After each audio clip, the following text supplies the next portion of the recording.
¿Qué tal amigos y bienvenidos una vez más a este su programa Donde Dios Llora? Un programa donde conocemos las realidades de la Iglesia Católica alrededor del mundo. Con más de 9 millones de feligreses, la Arquidiócesis de la Ciudad de México es la más grande del mundo. El trabajo pastoral en esta inmensa urbe es un gran reto para los pastores de la Iglesia Católica. La arquidiócesis está dividida en varias vicarías y entre todas ellas componen un complejo tapiz de diversas realidades, problemas y retos. Para conocer más acerca de la labor pastoral de la Iglesia en esta gran urbe, tenemos hoy la visita de Monseñor Jorge Estrada Solórzano, obispo auxiliar de la Ciudad de México. Su Excelencia, qué gusto tenerlo por aquí. Muchas gracias por acompañarnos. Gracias a ustedes por recibirme. 9 millones de feligreses. ¿Cómo se puede atender esto, Su Excelencia? Bueno, se puede, sería la pregunta, ¿no? Se puede atender. Pues una de las tareas importantes del señor cardenal Norberto Rivera, que es pues nuestro arzobispo en la Arquidiócesis de México, ha sido el de solicitar, ¿verdad?, el apoyo de obispos auxiliares.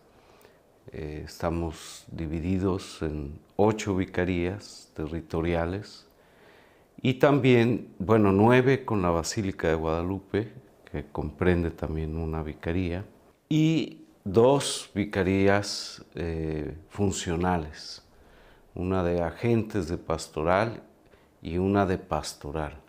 Y pues solo trabajando en comunión, pues es que podemos ir vislumbrando caminos para atender esta realidad. En este aspecto, Monseñor, ¿qué tanto se ha vuelto prioritaria la colaboración de los seglares en esta atención pastoral?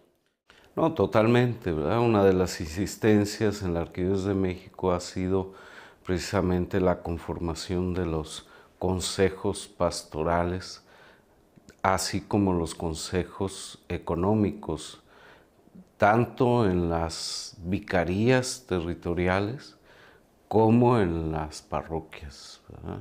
También se ha avanzado mucho en la creación de los equipos misioneros parroquiales. Diríamos que uno es el que es la voz, el consejo pastoral es la voz, no tiene voto, ¿verdad? Tiene una voz que orienta, que manifiesta su sentir en la vida de la Iglesia, y otro es aquel que va a efectuar realmente la tarea, ¿no? Porque actualmente la realidad es que hay muchos bautizados en México, pero también hay muchos que pues no tienen una formación adecuada en la fe.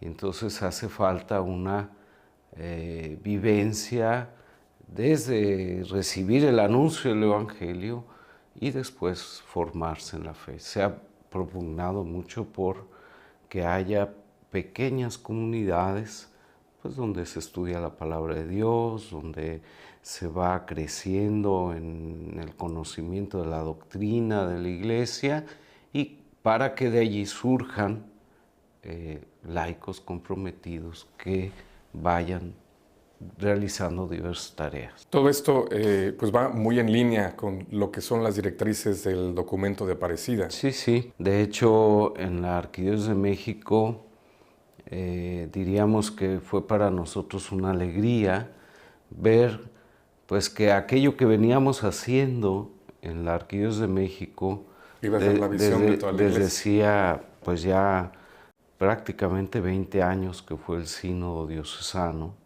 y que donde surgen estas motivaciones de la participación de los laicos, la misión permanente de la Iglesia, pues fuera ciertamente impulsado y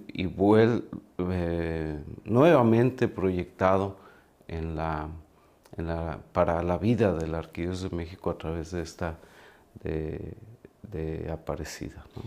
Ahora, la Ciudad de México es, a veces sube, a veces baja, pero está entre los 3 primeros lugares de las ciudades más grandes del mundo, con mayor población. Evidentemente, pues esto hace una urbe muy compleja, muy conflictiva, y al mismo tiempo pues una ciudad vibrante de muchas oportunidades.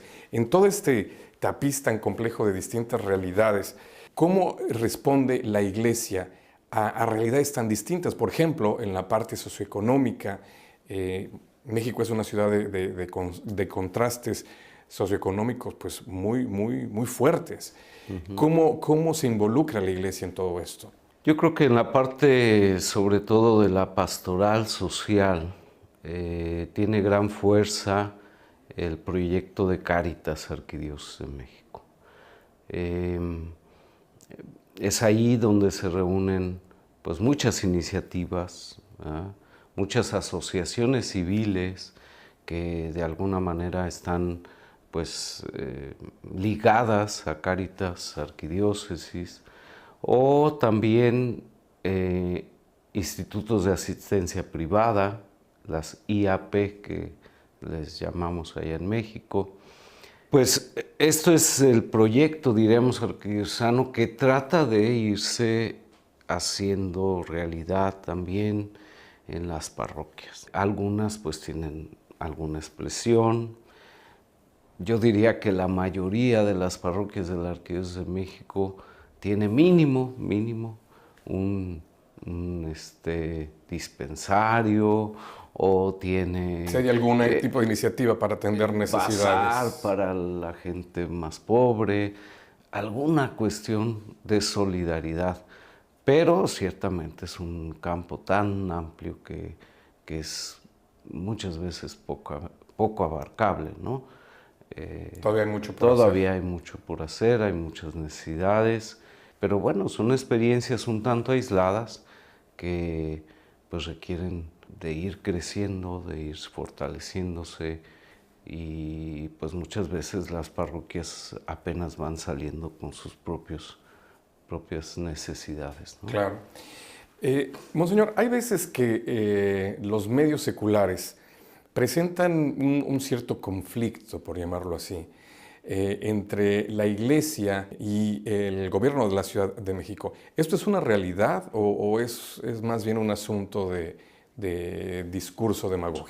Yo creo que actualmente hay una relación buena, entre comillas buena,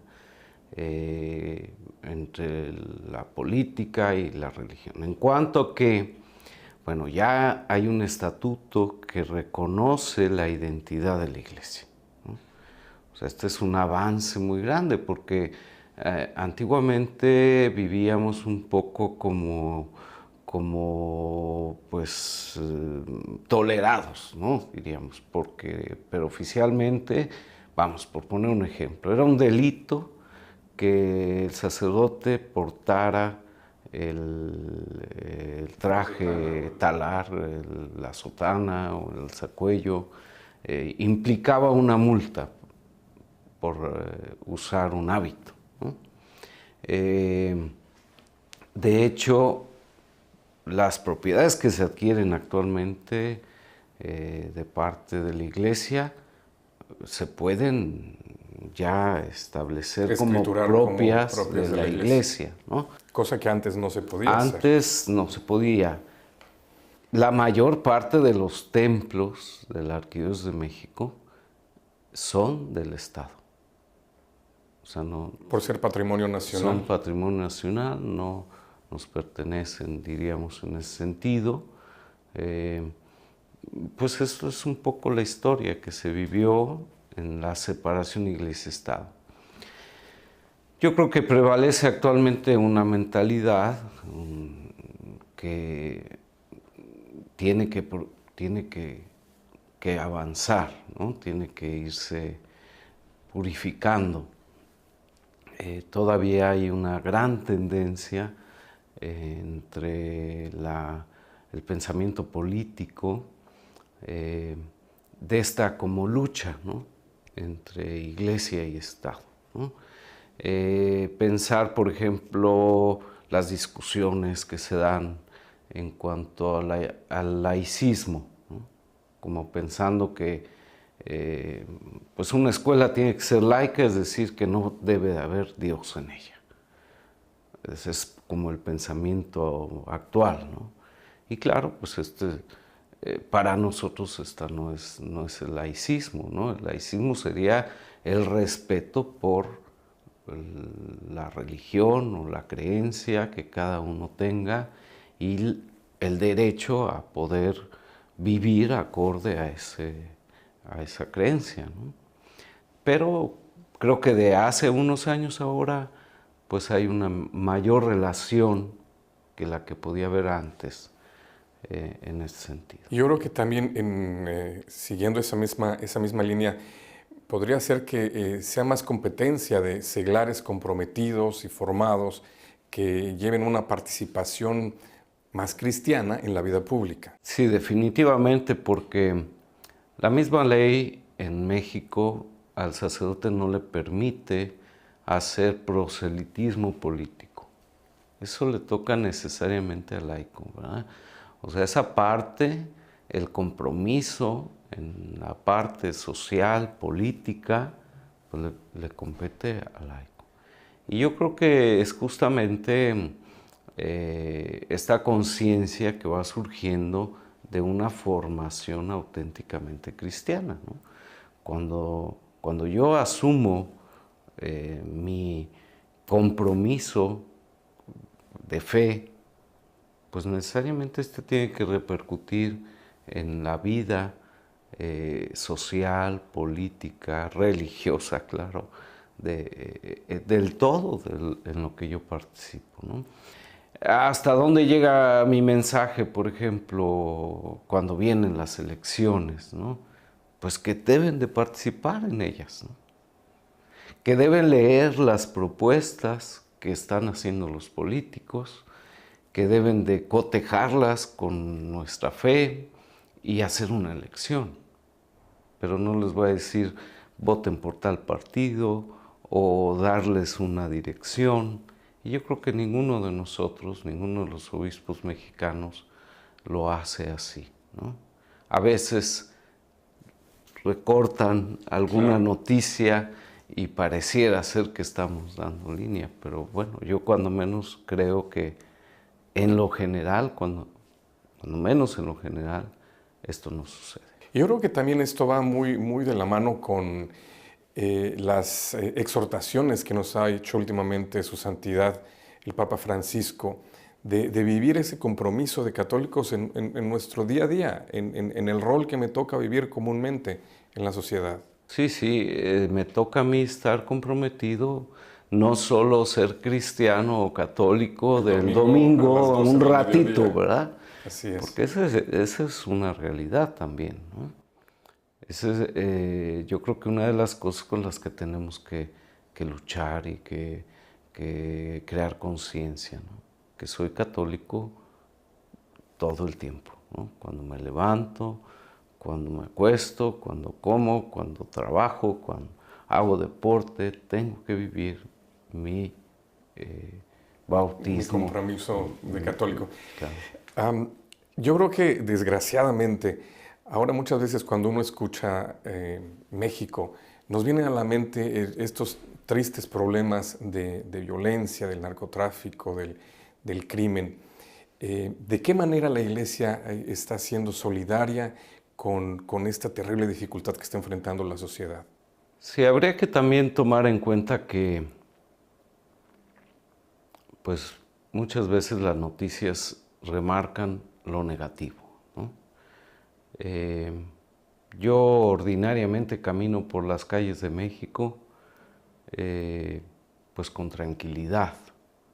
O sea, no me encuentro militares en torno a mí, custodiándome, porque me voy a encontrar a la vuelta de la esquina un grupo de pandilleros o de narcotraficantes violentando, ¿no?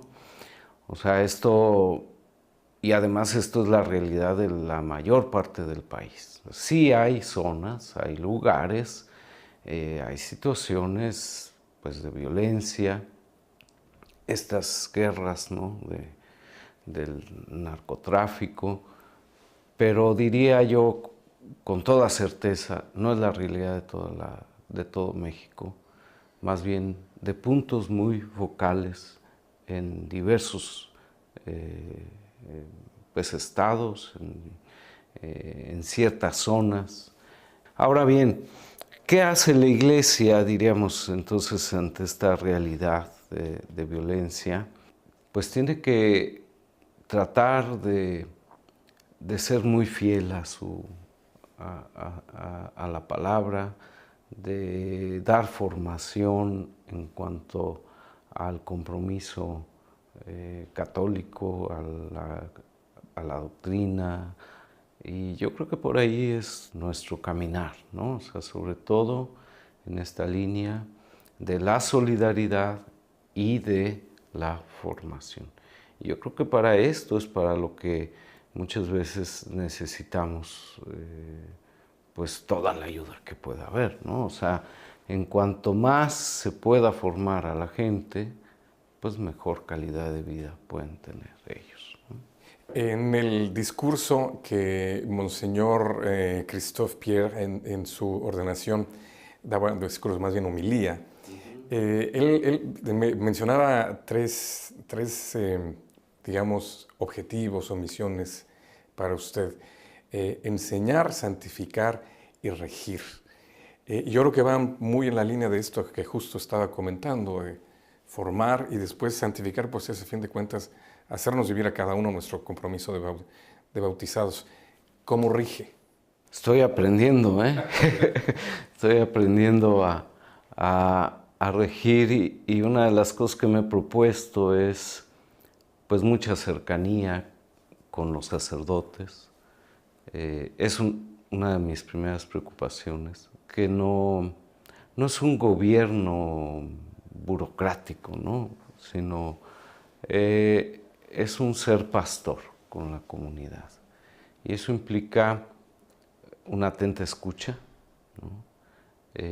Usted insiste mucho en eso, Sí. en escuchar. ¿Por qué? Escuchar va muy de la mano también de la obediencia. No se puede obedecer si no se escucha, ¿no? Yo no puedo obedecer a Dios si no le escucho. El otro no puede tampoco tener claridad en su actuar si no es escuchado y a la vez si no escucha, ¿no? Entonces, si no se da ese encuentro fraterno del sacerdote con su pastor, en donde puede expresarse con tranquilidad, sin miedo a ser juzgado o a ser castigado, sino en ese plan de saber que pues vivimos en una misma tarea, que somos colaboradores uno del otro y que pues yo no puedo regir la iglesia si no es a través de ellos, ¿no?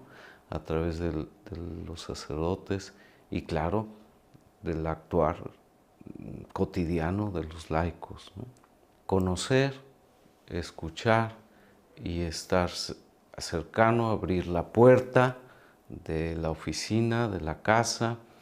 Les he dado a mis sacerdotes, a todos, mi número de teléfono personal, ¿verdad? Para que pues, no haya el trámite, ¿no? de la secretaria o de la cita. Que sientan que siempre tienen acceso a usted. Y he tratado, ¿verdad?, de así hacerlo. Claro, si estoy en misa, pues lo tengo que apagar, ¿verdad? No hay de otra. Pero en cuanto veo una llamada perdida, pues voy y me comunico. Un poco ese ha sido mi sentir, ¿no? En mi experiencia, antes de ser obispo, yo he visto pues, la necesidad del sacerdote de tener a alguien cercano, ¿no? De no tener como la obligación de ir a ver al obispo solo cuando me va a regañar o solo cuando me va a pedir algo, ¿no? Sino ese trato fraterno. En estos poquitos días que he estado al frente de la vicaría, he recibido ya 4 o 5 sacerdotes en la casa, en el desayuno. Se han sorprendido un poco cuando Dicen, ay, nunca me había hecho de desayunar el obispo porque yo no tengo en la mañana quien me atienda. Entonces yo le digo, ¿cómo quieres el huevo? Y ya ves que nosotros pues almorzamos Tenemos un fuerte. desayuno fuerte, así es. Entonces, le digo, siéntate, siéntate, yo te atiendo. A mí me gusta un poco la cocina, entonces no me es nada difícil. Yo me siento más a gusto en ese aspecto con ellos, a tenerlos en una oficina, yo detrás del escritorio y a ver qué me vas a decir, y sino a platicar y abiertamente, ¿no? Pues un poco por ahí va pues mi manera de gobernar. Que de verdad es una manera de servirles. Claro, sí, sí, es un servicio. Así lo veo yo, o sea, más que un regir con autoridad, ¿verdad? Más bien yo lo entiendo como que pues mi labor es amar, al pueblo de Dios que me ha confiado y ayudarlo a ser feliz. Porque finalmente el ser santo es la tarea de todos y cada uno de los bautizados, y si entendemos bien el término, que lo que Dios quiere es que seamos felices, ¿no? He tratado también de no solo estar cerca de los sacerdotes, decidí, por ejemplo, tener una misa los domingos fija en la sede de la vicaría, y de esa manera, creo yo, ahí se van a ir reuniendo poco a poco, ya se está organizando para que puedan ir también diversos grupos de las diversas parroquias, por decanatos o las religiosas, pues que vaya siendo esta un centro de encuentro con... Con el pastor. Y mi última pregunta, Su Excelencia, sería, ¿dónde llora Dios en México, en la Ciudad de México? Bueno, definitivamente en los más pobres y más necesitados. Pienso yo que ¿dónde están estos pobres? En toda la ciudad. O sea, la Ciudad de México puedes entrar en una calle en donde hay una cerrada, una privada con un policía en la entrada de un grupo de residencias de primer nivel, y justo al lado haber una ciudad perdida. Ciudad perdida le llamamos a aquellos lugares que pues llega la gente, desgraciadamente la mayor de las veces manipulados por grupos políticos, ¿verdad? Se instalan en un terreno que no es propio, ponen allí sus casas con Láminas y cartones, de cartón, sí, etcétera, y viven en unas condiciones pues muy malas, ¿no? Eso sería un ejemplo. Otro, aquellos que teniendo una formación, teniendo una preparación, habiendo hecho pues un esfuerzo a lo largo de su vida, actualmente no encuentran un trabajo adecuado, ¿no? Creo que también eso sufre Dios por ellos, ¿verdad? Claro. Entonces, son realidades difíciles, hay mucho ambulantaje por eso en México. En la Ciudad de México hay mucho... Vendedores ambulantes. Vendedores, comercio informal, diríamos, ¿no?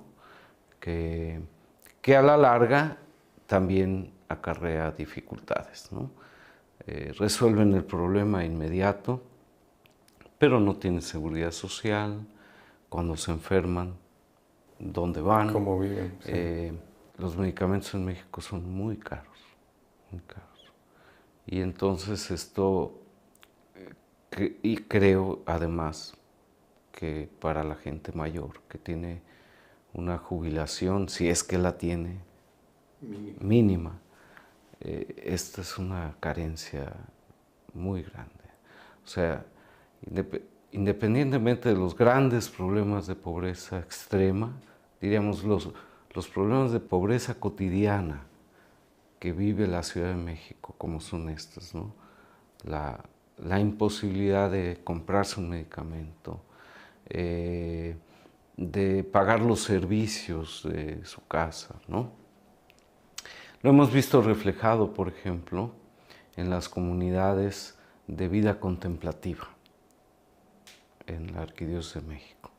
Comunidades que en un primer momento se instalaron en las afueras de la ciudad y que actualmente están en zonas privilegiadas, pero que en su tiempo, cuando se originó esa comunidad, no lo eran, eran los extremos. Por decir, Tlalpan, una parte del sur de la Ciudad de México, era ir fuera de México. Ahora es una zona residencial, se ha vuelto de lujo, y el predial de esos, el pago del impuesto de esos predios es elevadísimo. Y los conventos pues ya no tienen ni tantas vocaciones como tenían antes, ni, por supuesto, no tienen los recursos para sostenerse, ¿no? Es un reflejo de lo que vive nuestra sociedad, ¿no? O sea, no diríamos son las que más sufren, pero sí es un reflejo de lo que viven aquellos que están sufriendo en la sociedad. O sea, la falta de trabajo, la falta de recursos para lo más elemental. Y vuelvo a insistir, no es la realidad de todo México, pero sí son esos focos que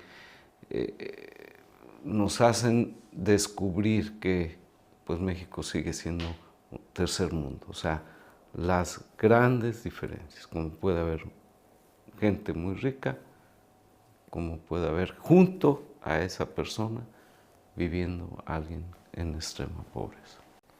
Pues nos gustaría seguir platicando con usted, Su Excelencia, porque hay tanto que conocer acerca de la realidad de esta inmensa urbe, la Ciudad de México, pero pues le agradecemos el tiempo que compartió con nosotros, Su Excelencia. Pues muchas gracias y que Dios los bendiga.